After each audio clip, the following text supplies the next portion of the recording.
Hello and welcome back to my YouTube channel. Hope are all doing well. तो आज हम discuss करेंगे हिमाचल के कुछ क्वेश्चंस। ये क्वेश्चंस आप सभी को पता है कि आपके प्रीवियस एग्जाम्स में पूछे गए हैं और संभावना है कि आपके आने वाले एग्जाम्स में पूछे जा सकते हैं। इससे पहले हम पार्ट 45 यानी कि 45 वीडियोज़ ऑलरेडी डिस्कस कर चुके हैं, जिनमें हमने सिर्फ और सिर्फ हिमाचल के क्वेश्चंस को डिस्कस करके रखा हुआ है। तो अगर आपने वो वाली वीडियोज़ अभी तक नहीं देखी है तो इस वीडियो के डिस्क्रिप्शन में जाएँ, वहाँ पर हिमाचल क्वेश्चंस करके लिंक दिया गया होगा, उस लिंक पर क्लिक करके आप उन वीडियोस को देख सकते हैं। बाकी आज हम पार्ट नंबर 46 को डिस्कस करेंगे और इन क्वेश्चंस को हम बिल्कुल डिटेल में डिस्कस करेंगे। बाकी अभी तक अगर आपने हमारे चैनल को सब्सक्राइब नहीं किया है तो चैनल को सब्सक्राइब कर दें, साथ में बेल आइकन को जरूर प्रेस करें, साथ में इस वीडियो को लाइक जरूर कर दें। बाकी देखो, मेरी आवाज़ से आपको पता लग रहा होगा कि मेरे गले की कंडीशन अभी भी बहुत ख़राब है, तो आप थोड़ा सा सह लेना। समस्याएं तो आप सभी को पता है कि आती जाती रहती हैं। तो चलिए फिर वीडियो को शुरू करते हैं क्वेश्चन नंबर 121 के साथ। Which district of Himachal Pradesh has lowest density of roads. तो हिमाचल प्रदेश के कौन से जिले में सबसे कम सड़क घनत्व है। अब देखो, यहाँ पर बात की गई है डेंसिटी की। अच्छा, 2 पॉइंट्स में आपको यहाँ पर बता देता हूँ, आप सभी को जो है तो इस क्वेश्चन का राइट ऑप्शन पता चल जाएगा। एक होती है डेंसिटी यानी कि घनत्व। 2 पॉइंट्स में आपको बताऊंगा, एक तो डेंसिटी के बारे में और एक सिंपल लेंथ के बारे में। इन दोनों से ही क्वेश्चन बहुत बार एग्जाम में पूछा जाता है और ये सारा का सारा जो है तो वर्ड्स का खेल होता है, जिसमें कुछ एक स्टूडेंट्स जो है तो गलत टिक करके आ जाते हैं। तो आपको ध्यान में रखना है, जब भी घनत्व की बात आएगी, डेंसिटी की बात आएगी, तो 2 क्वेश्चन आपसे पूछे जाते हैं। सबसे पहला क्वेश्चन आपसे पूछा जाता है कि हिमाचल प्रदेश में सड़कों का सर्वाधिक घनत्व किस जिले में है। तो सबसे ज़्यादा घनत्व किस जिले में हो जाएगा, तो वो हो जाएगा हमीरपुर जिले में। डेंसिटी के बारे में यहाँ पे बात की गई है। और वहीं पर दूसरा क्वेश्चन आपसे पूछा जाता है, जो कि आपसे यहाँ पर क्वेश्चन भी पूछा गया है कि हिमाचल प्रदेश में सड़कों का सबसे कम घनत्व किस जिले में है, तो वो हो जाएगा लाहौल स्पीति। ये आपको यहाँ पर पता चल गया। ये मैंने आपको बताया डेंसिटी के ऊपर। अब बात करते हैं लेंथ के ऊपर, सिंपल लेंथ के ऊपर। तो कई बार आपसे पूछा जाता है कि हिमाचल प्रदेश में सड़कों की कुल लंबाई सर्वाधिक किस जिले में है। तो कुल लंबाई सर्वाधिक कौन से जिले में हो जाएगी? ऑब्वियसली कांगड़ा जिले में हो जाएगी। और वहीं पर आपसे दूसरा क्वेश्चन पूछा जाता है कि हिमाचल प्रदेश में सड़कों की कुल लंबाई सबसे कम किस जिले में है। तो सबसे कम हो जाएगी किन्नौर जिले में। तो ये डिफरेंस आपको यहाँ पर समझना है। अब यहाँ पर आप सभी ने देख लिया कि हिमाचल प्रदेश में कौन से जिले में सबसे कम सड़क घनत्व है, तो वह कहाँ पर था, तो वह था लाहौल स्पीति में। ऑप्शन ए यहाँ पर करेक्ट हो जाएगा। आई होप ये क्वेश्चन आपको समझ में आ गया होगा। अब इस क्वेश्चन से संबंधित कुछ और भी क्वेश्चंस एग्जाम में पूछे जाते हैं, वो मैं आपको बता देता हूँ। तो 3-4 पॉइंट्स मैं आपको यहाँ पर बताऊंगा, जो कि आपने ध्यान में रखने हैं। तो पहला क्वेश्चन आपसे पूछा जाता है कि हिमाचल प्रदेश को पर्यटन स्थल के रूप में कब मान्यता प्राप्त हुई थी। तो ये आपको ध्यान में रखना है कि हिमाचल प्रदेश को 1864 में पर्यटन स्थल के रूप में मान्यता प्राप्त हुई थी। अच्छा, उस समय भारत के वायसराय कौन थे, वो आप नीचे कमेंट में बताओ। अगर आपको नहीं भी आता है ना, गूगल करो, सर्च करो, सर्च करने के बाद आकर के इस वीडियो में नीचे कमेंट करो। मैं आपको हर बार बोलता हूँ, कमेंट करने से आपका ही फायदा है। जो चीज़ आप कमेंट कर देते हो वो चीज़ आप कभी भूलते नहीं हो। तो मेक श्योर कमेंट ज़रूर करें। तो पहला क्वेश्चन हमने देख लिया कि हिमाचल को पर्यटन स्थल के रूप में मान्यता प्राप्त हुई थी 1864 में। एक नाम आप सभी ने सुना है, HRTC यानी कि Himachal Pradesh road transport corporation. इसकी स्थापना कब की गई थी? इसकी स्थापना 2 अक्टूबर 1974 को की गई थी। ये क्वेश्चन बहुत बार हमीरपुर बोर्ड जो है तो पूछता रहता है, तो ये भी आपको ध्यान में रखना है। एक और क्वेश्चन आपको ध्यान में रखना है, Himachal Pradesh tourism development council HPTDC, इसकी स्थापना कब की गई थी? तो इसकी स्थापना की गई थी 1972 में। तो ये 3-4 पॉइंट्स मैंने आपको यहाँ पर बताए, जो कि आपको ध्यान में रखते हैं। इस तरह के क्वेश्चंस आपके आने वाले एग्जाम में बन सकते हैं। अगले क्वेश्चन की बात करें, क्वेश्चन नंबर हमारा 122 है, जालसू पास कनेक्ट्स कांगड़ा विद। तो जालसू दर्रा कांगड़ा को किससे जोड़ता है? तो ये जो जालसू पास है, यह कांगड़ा को चंबा से जोड़ता है। ऑप्शन सी यहाँ पर करेक्ट हो जाएगा। अब यहाँ पर मैं आपको बताऊंगा कांगड़ा को चंबा से जोड़ने वाले कुछ एक दर्रे, जो कि आपको ध्यान में रखने हैं। एक तो आपको यही ध्यान में रखना है, एक तो हो गया जालसू दर्रा जो कि कांगड़ा को चंबा से जोड़ता है। एक आपको ध्यान में रखना है भीम घसोतड़ी दर्रा, ये भी किस किस को जोड़ता है, तो ये कांगड़ा को चंबा से जोड़ता है। एक आपको ध्यान में रखना है निकोड़ा दर्रा, ये किस किस को जोड़ता है, तो यह कांगड़ा को चंबा के भरमौर से जोड़ता है। ये भी आपको पता चल गया। एक आपको ध्यान में रखना है इंद्राहर दर्रा, ये किस किस को जोड़ता है, तो यह कांगड़ा को चंबा के भरमौर से जोड़ने का काम करता है इंद्राहर दर्रा, ये भी आपको पता चल गया। और एक आपको ध्यान में रखना है वारू दर्रा, ये किस किस को जोड़ता है, तो यह कांगड़ा के धर्मशाला को चंबा से जोड़ने का काम करता है। तो ये सारे के सारे दर्रे मैंने आपको बता दिए जो कि कांगड़ा को चंबा से जोड़ते हैं। एक पॉइंट मैं आपको बहुत बार बताता हूँ, लाहौल को भरमौर से जोड़ने वाले दर्रे। ये क्वेश्चन देखो बहुत बार एग्जाम में बनता है, इसलिए मैं आपको बहुत बार बताता रहता हूँ। लाहौल को भरमौर से जोड़ने वाले दर्रों में सबसे पहले आ जाता है कुगती दर्रा, उसके बाद छोबिया दर्रा और लास्ट में कालीछो दर्रा। 3 दर्रे मैंने आपको बताए, कुगती दर्रा, छोबिया दर्रा और कालीछो दर्रा। ये तीनों दर्रे लाहौल को भरमौर से जोड़ने का काम करते हैं। ये भी आपको ध्यान में रखना है। एक क्वेश्चन और आपको ध्यान में रखना है, कई बार आपसे क्वेश्चन पूछा जाता है कि किस दर्रे को शिंगोला दर्रा भी कहा जाता है। किस दर्रे को शिंगोला दर्रा भी कहा जाता है? तो किसको कहा जाता है? तो जांस्कर दर्रे को जो है तो शिंगोला दर्रा भी कहा जाता है। ये भी आपको ध्यान में रखना है। तो ये कुछ एक पॉइंट्स हमने यहाँ पर देखे जो कि आपको ध्यान में रखने हैं। नेक्स्ट क्वेश्चन नंबर हमारा 123 है। Patalsu mountain peak is located in which district of Himachal Pradesh? तो पतालसू पर्वत शिखर हिमाचल के किस जिले में है? तो ये किस जिले में है? तो यह है कुल्लू जिले में। ऑप्शन बी यहाँ पर करेक्ट हो जाएगा। अब कुछ और भी पर्वत शिखर हैं जो कि आपको ध्यान में रखने हैं। अच्छा, एक इंपॉर्टेंट क्वेश्चन, नरसिंह टिब्बा ये कहाँ पर है? तो ये भी आपको ध्यान में रखना है कि नरसिंह टिब्बा जो है तो जिला चंबा में है। ये क्वेश्चन बहुत बार एग्जाम में बनता है। अब लाहौल स्पीति के कुछ एक पर्वत शिखर मैं आपको बताऊंगा जो कि आपको ध्यान में रखने हैं। तो लाहौल स्पीति के कुछ एक पर्वत शिखर हैं जिनमें एक तो आ जाता है मुरांगला पर्वत शिखर, एक आ जाता है श्रृंगला पर्वत शिखर, एक आ जाता है लच्छा लंगला पर्वत शिखर, फिर शिखर बेहू भी जो है तो लाहौल स्पीति में है। मुकर बेहू पर्वत शिखर भी कहाँ पर है? तो वो भी लाहौल स्पीति में है। तो ये कुछ एक लाहौल स्पीति के पर्वत शिखर मैंने आपको यहाँ पर बता दिए जो कि आपको ध्यान में रखने हैं। क्षितिधार कहाँ पर है? ये क्वेश्चन बहुत बार एग्जाम में बनता है। तो ये भी कहाँ पर है? तो यह है जिला कुल्लू में। ये भी आपको पता चल गया। एक क्वेश्चन जो है तो एग्जाम में पूछा जाता है और कुछ एक स्टूडेंट्स वहाँ पर कन्फ्यूज हो जाते हैं।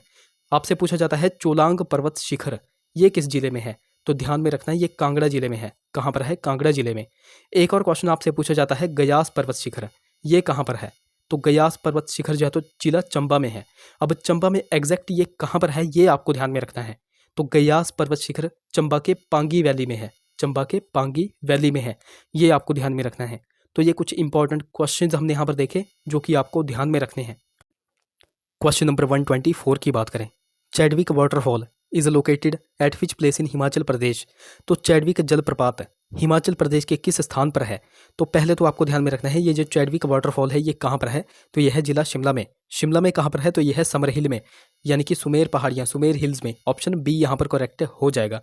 अब एक क्वेश्चन आपके माइंड में बनना चाहिए कि ये जो चैडविक वाटरफॉल है यह किस प्रकार का वाटरफॉल है? तो यह गर्म पानी का स्रोत है या फिर ठंडे पानी का स्रोत है? तो ये जो है तो एक ठंडे पानी का स्रोत है। ये आपको ध्यान में रखना है। इस तरह के फैक्चुअल क्वेश्चंस आपसे पूछे जा रहे हैं तो ये आपको ध्यान में रखना है। अच्छा, शिमला में कुछ और भी झरने हैं जो कि आपको ध्यान में रखने हैं। उनमें सबसे पहले आ जाता है ज्योरी झरना। ज्योरी झरना कहाँ पर है? तो यह शिमला के रामपुर बुशहर में है। और यह किस प्रकार का झरना है? तो यह गर्म प्रकार का झरना है। ये आपको ध्यान में रखना है। ये भी आपको पता चल गया। अब हिमाचल प्रदेश में कुछ और भी झरने हैं, कुछ और भी जल स्रोत हैं जिनके बारे में आपको ध्यान में रखना है। तो सबसे पहले मोस्ट इंपॉर्टेंट लुनानी, लुनानी झरना कहाँ पर है? ये क्वेश्चन बहुत बार एग्जाम में बनता है। तो यह जिला कांगड़ा में है। और यह किस प्रकार का झरना है? तो यह ठंडे पानी का झरना है। ये आपको ध्यान में रखना है। किस प्रकार का झरना है? ठंडे पानी का झरना है। उसी तरह जिला कांगड़ा में एक और है भागसूनाथ। तो भागसूनाथ झरना कहाँ पर है? तो ये भी आपको ध्यान में रखना है। यह जिला कांगड़ा के धर्मशाला में है, या फिर आप कह सकते हैं कि यह मैक्लोडगंज में है।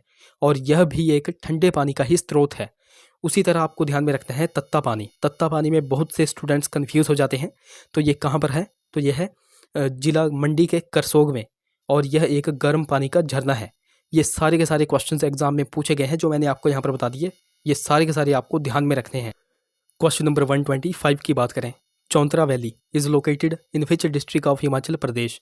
तो चौंतरा वैली हिमाचल के किस जिले में स्थित है? आप सभी को पता है कि चौंतरा घाटी कहाँ पर है? तो वो है जिला मंडी में। ऑप्शन ए यहाँ पर करेक्ट हो जाएगा। अब मंडी जिले में कुछ और भी वैलीज हैं जो कि आपको ध्यान में रखनी है।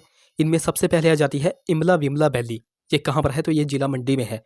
मंडी में ही कुछ और भी वैलीज हैं, जैसे कि करसोग वैली कहाँ पर है? तो ये जिला मंडी में है। चौहार वैली भी मंडी में है। चौंतरा वैली तो आप सभी को पता चल गया कि कहाँ पर है? मंडी जिले में। बल्ह वैली, बल्ह वैली कहाँ पर है? तो ये भी जिला मंडी में है।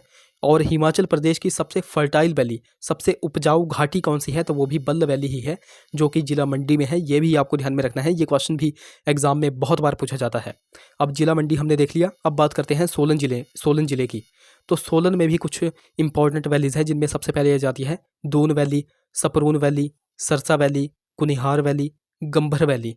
ये सारी की सारी वैलीज कहाँ पर हैं? तो यह है जिला सोलन में। किन्नौर जिले में बहुत ही इंपॉर्टेंट वैलीज़ हैं जो कि आपको ध्यान में रखनी है। एक एक करके मैं आपको नाम बताऊंगा जो कि आपने ध्यान से सुनने हैं। तो किन्नौर में सांगला वैली है, सुनाम वैली है, टिडोंग वैली है, Pejur valley, Mulgun valley, Bangtu valley, Baspa valley, Yul valley. तो ये सारी की सारी वैलीज़ कहाँ पर हैं? तो ये है जिला किन्नौर में। ये सारी की सारी आपको ध्यान में रखनी है। लाहौल स्पीति में कौन कौन सी वैलीज़ हैं वो आप नीचे कमेंट्स में बता दो। अगले क्वेश्चन की बात करें। क्वेश्चन नंबर हमारा 126 है, Sanskrit name of river Ravis. तो रावी नदी का संस्कृत नाम क्या है? तो रावी नदी का संस्कृत नाम क्या है? तो वो हो जाएगा इरावती। ऑप्शन बी यहाँ पर करेक्ट हो जाएगा। बट जब भी आपसे रावी नदी का वैदिक नाम पूछा जाता है तो रावी नदी का वैदिक नाम क्या है? तो वो हो जाता है पुरुषणी। इसमें आपको डिफरेंस समझना है। संस्कृत नाम रावी नदी का क्या है? तो वो है इरावती। और वैदिक नाम क्या है? तो वो है पुरुषणी। ये आपको यहाँ पर पता चल गया। अब रावी नदी के बारे में कुछ और पॉइंट्स की भी अगर बात करें, जैसे कि इसका उद्गम कहाँ से होता है, तो रावी नदी का उद्गम होता है बड़ा भंगाल से, यानी कि जिला कांगड़ा से। रावी नदी की टोटल लेंथ कितनी है? तो टोटल लेंथ है 720 किलोमीटर। और हिमाचल प्रदेश में यह कितना बहती है? तो हिमाचल प्रदेश में यह 158 किलोमीटर बहती है। ये आपको ध्यान में रखना है। इस तरह के क्वेश्चंस आपके एग्जाम में बन रहे हैं कि रावी नदी हिमाचल प्रदेश में कितना बहती है, तो इसी तरह के क्वेश्चंस आपको ध्यान में रखने हैं। रावी नदी हमने देख लिया। अच्छा, एक नदी हम देख लेते हैं, सतलुज नदी। सतलुज नदी से भी बहुत से क्वेश्चंस एग्जाम में पूछे जाते हैं। अभी हाल फिलहाल जो है तो एक क्वेश्चन पूछा गया था सतलुज नदी थे कि सतलुज नदी हिमाचल प्रदेश में कितना बहती है। तो सारे के सारे क्वेश्चंस हमने यहाँ पर देखेंगे। तो सबसे पहले बात करते हैं सतलुज नदी के वैदिक नाम की। तो सतलुज का वैदिक नाम है शतुद्री और सतलुज नदी का संस्कृत नाम है शतुद्र। सतलुज नदी का उद्गम कहाँ से होता है? तो सतलुज नदी का उद्गम होता है राकस ताल से, यानी कि तिब्बत से। इसकी टोटल लेंथ कितनी है? तो सतलुज नदी की टोटल लेंथ है 1448 किलोमीटर। और यह हिमाचल में कितना बहती है? 320 किलोमीटर। ये आपको ध्यान में रखना है। तो ये सारे के सारे पॉइंट्स आपको यहाँ पर ध्यान में रखते हैं। अगला question, Bilaspur princely state was founded by. तो बिलासपुर राजसी राज्य की स्थापना किसके द्वारा की गई थी? तो वह किसके द्वारा की गई थी? तो वह बीर चंद के द्वारा की गई थी। ऑप्शन सी यहाँ पर करेक्ट हो जाएगा। अब यहाँ पर बात आई है बिलासपुर की। तो बिलासपुर के बारे में कुछ एक कंसेप्चुअल क्वेश्चंस हम यहाँ पर देखेंगे, जैसे कि बिलासपुर को ही जो है तो सतधार कहा जाता है। अब सतधार क्यों कहा जाता है? क्योंकि यहाँ पर 7 धारें हैं। अब वो 7 धारें कौन कौन सी हैं वो आपको ध्यान में रखना है। तो उनमें सबसे पहले आ जाती है नैना देवी धार, फिर आपको ध्यान में रखना है बहादुरपुर धार, उसके बाद आपको ध्यान में रखना है झांझियार धार, उसके बाद आपको ध्यान में रखना है तियूण धार, उसके बाद आपको ध्यान में रखना है बांददा धार, उसके बाद रतनपुर धार, उसके बाद बहादुरपुर धार। तो ये सारी की सारी धारें हमने यहाँ पर देखी जो कि आपको ध्यान में रखनी है। अच्छा, 2 बार हमने यहाँ पर बहादुरपुर धार का नाम ले लिया। अच्छा, एक बार फिर से मैं आपको रिपीट कर देता हूँ कि बिलासपुर में 7 धारें हैं, जिनमें सबसे पहले आ जाती है नैना देवी धार, फिर आ जाती है झांझियार धार, फिर आ जाती है कोट पहाड़ी धार, फिर आ जाती है बांदला धार, फिर आ जाती है तियूण धार, फिर आ जाती है बहादुरपुर धार, फिर आ जाती है रतनपुर धार। तो ये 7 धारें कहाँ पर हैं? तो ये है जिला बिलासपुर में। ये आपको ध्यान में रखना है। अब बिलासपुर की बात आई है तो एक क्वेश्चन एग्जाम में पूछा जाता है कि बिलासपुर के किस राजा के काल को स्वर्ण काल कहा जाता है? तो राजा हीराचंद के काल को जो है तो बिलासपुर का स्वर्ण काल कहा जाता है। ये आपको ध्यान में रखना है। अब हीराचंद के काल में ऐसा क्या हुआ था कि इसके काल को स्वर्ण काल कहा जाता है? तो सबसे पहले आपको ध्यान में रखना है कि हीराचंद के द्वारा जगत खाना टैंक और स्वार घाट टैंक का निर्माण करवाया गया था। और कब करवाया गया था? तो 1874 में करवाया गया था। ये आपको पता चल गया। इसी के समय जो है तो 1857 का विद्रोह भी हुआ था। और कई बार आपसे क्वेश्चन पूछा जाता है कि 1857 के विद्रोह के समय बिलासपुर का राजा कौन था? तो वो था हीराचंद। ये भी आपको पता चल गया। अब हीराचंद के ही काल में बिलासपुर में पहली बार भू राजस्व सुधार भी किए गए थे। तो ये कुछ एक पॉइंट्स आपको हीराचंद के बारे में ध्यान में रखने हैं। ये क्वेश्चंस एग्जाम में पूछे गए हैं। एक क्वेश्चन जो है तो एक पूछा जाता है रंग महल। रंग महल का निर्माण बिलासपुर में किस राजा के द्वारा करवाया गया था? तो यह बिलासपुर के विजय चंद राजा के द्वारा करवाया गया था। अब ये जो विजय चंद राजा हैं, इन्होंने कब जो है तो रंग महल का निर्माण करवाया था? तो 1900 ईस्वी में इन्होंने जो है तो निर्माण करवाया था। अच्छा, ये जो विजय चंद थे, इनकी मृत्यु कहाँ पर हुई थी? ये मोस्ट इंपॉर्टेंट क्वेश्चन है। अगर कोई राजा अपने राज्य से बाहर उसकी मृत्यु हो जाती है तो वो क्वेश्चन जो है तो इंपॉर्टेंट बन जाता है।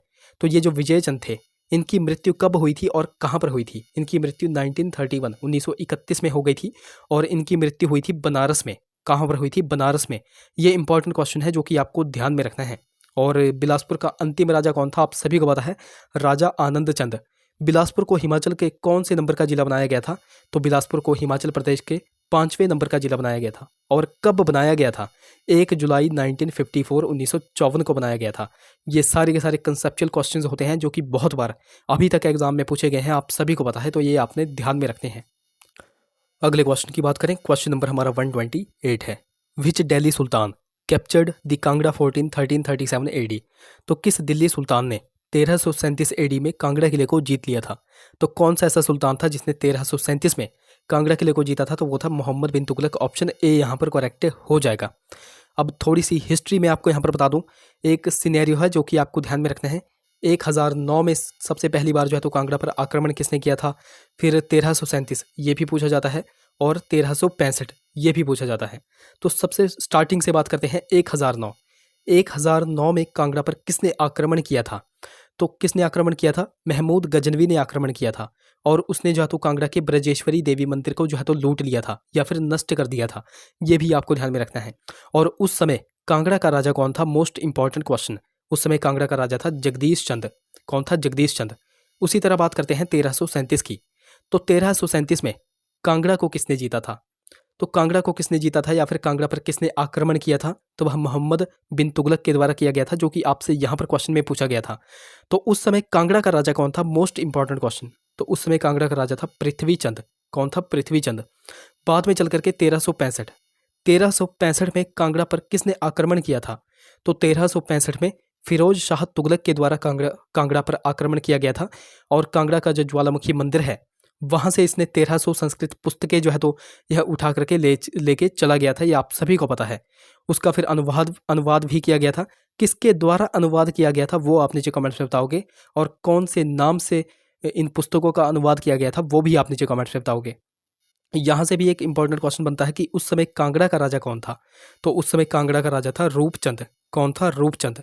ये कांगड़ा के राजा मोस्ट इंपॉर्टेंट है। जब जब आक्रमण हुआ है उस समय कांगड़ा का राजा कौन था? ये क्वेश्चन बहुत बार एग्जाम में बनता है, तो ये आपको ध्यान में रखना है। आई होप ये क्वेश्चन भी आपको समझ में आ गया होगा। बाकी देखो, अभी तक अगर आपने हमको टेलीग्राम और इंस्टाग्राम पे फॉलो नहीं किया है तो वहाँ पर जाकर फॉलो कर ले, लिंक आपको डिस्क्रिप्शन में मिल जाएगा। बाकी देखो, लिंक कई बार चलता नहीं है, तो आपको सिंपली टेलीग्राम पर जाना है और @लेट्स प्रिपेयर टू सर्च करना है, आपको हमारा चैनल मिल जाएगा। उसी प्रकार आपको इंस्टाग्राम पे जाकर के लेट्स प्रिपेयर टुगेदर सर्च करना है। अगर कोई क्वेरी होगी तो आप मुझे इंस्टा पे मैसेज कर सकते हैं। अगले क्वेश्चन की बात करें, क्वेश्चन नंबर हमारा 129 है। United Services Club was founded at Shimla in which year? तो शिमला में किस वर्ष यूनाइटेड सर्विसेज क्लब की स्थापना की गई थी? यूएस क्लब की स्थापना कब की गई थी, यही आपसे पूछा गया है। तो इसकी स्थापना 1844 में की गई थी। ये आपको पता चल गया। और ये यूएस क्लब कहाँ पर है? तो ये है शिमला में। अब शिमला के कुछ एक कंसेप्चुअल क्वेश्चंस हैं जो कि आपको आने ही चाहिए, और ये बहुत बार एग्जाम में पूछे गए हैं। जैसे कि आपको ध्यान में रखना है IIAS यानी कि Indian institute of advance studies, ये कहाँ पर है? तो यह है जिला शिमला में। एक और क्वेश्चन आपको ध्यान में रखना है, पदम सिंह पैलेस, ये कहाँ पर है? तो यह जिला शिमला के रामपुर में है। और इसकी स्थापना कब की गई थी? इसकी स्थापना 1925 में की गई थी। डेट्स पर देखो, आपको ज़्यादा फोकस रखना है, मैं आपको बहुत बार बताता रहता हूँ। एक और क्वेश्चन आपको ध्यान में रखना है, इस तरह के क्वेश्चंस आपके आने वाले एग्जाम्स में बन सकते हैं। जो गुरु नानक देव थे, तो गुरु नानक देव ने रामपुर की यात्रा कब की थी? तो रामपुर की यात्रा उन्होंने 1514 में की थी। ये भी आपको ध्यान में रखना है। अच्छा, बुशहर रियासत में दुम आंदोलन कब हुए थे? तो दुम आंदोलन बुशहर रियासत में हुए थे 1906 में। कब हुए थे? 1906 में। और उस समय बुशहर का राजा कौन था? तो वो था पदम सिंह। ये भी आपको ध्यान में रखना है। कुछ और क्वेश्चंस की भी अगर बात करें, जैसे कि गेटी थिएटर हो गया। गेटी थिएटर कहाँ पर है? तो ये जिला शिमला में है। इसकी स्थापना 1887 में की गई थी। और यहाँ पर पहला शो क्या चलाया गया था? Time will tell. ये भी आपको ध्यान में रखना है। शिमला में ही जो है तो स्टेट म्यूजियम भी है। क्या है? State museum. तो हिमाचल प्रदेश स्टेट म्यूजियम यह शिमला में कहाँ पर है? तो यह शिमला के चौड़ा मैदान में है। ये भी आपको ध्यान में रखना है। और यहाँ पर हमने देखा यूएस क्लब की स्थापना कब की गई थी? 1844 में की गई थी। तो यूएस क्लब से ही एक क्वेश्चन बनता है कि यूएस क्लब किसका आवास हुआ करता था? तो यह सर जर्मिया ब्रांट का जो है तो आवास हुआ करता था। तो ये सारे के सारे क्वेश्चंस आपको यहाँ पर ध्यान में रखने हैं। ओके, नेक्स्ट क्वेश्चन नंबर हमारा 130 है। Rajiv Gandhi Ayurvedic medical college is located at which place in Himachal Pradesh?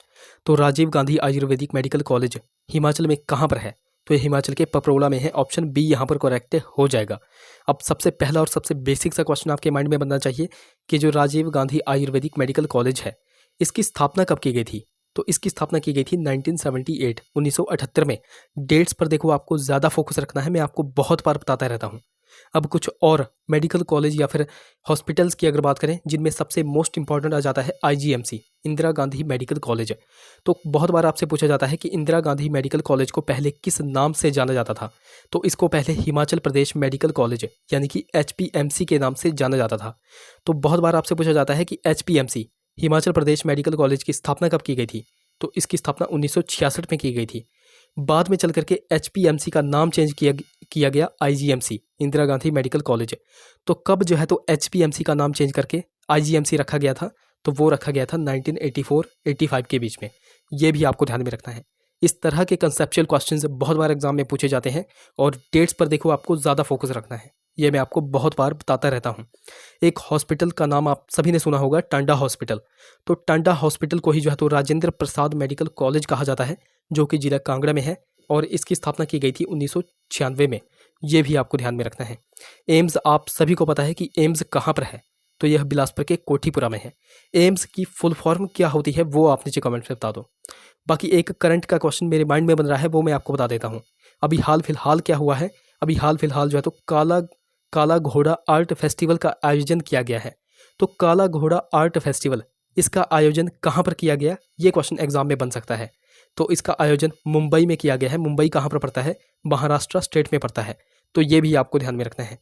तो ये थी हमारे कुछ क्वेश्चंस। आई होप वीडियो आपको इन्फॉर्मेटिव लगी होगी। अगर वीडियो अच्छी लगी है तो जरूर से वीडियो को लाइक करें, शेयर करें, चैनल को सब्सक्राइब करें, साथ में हमें टेलीग्राम और इंस्टाग्राम पे फॉलो करना बिल्कुल ही ना भूलें। तो चलिए मिलते हैं अगली वीडियो में। Till then take care.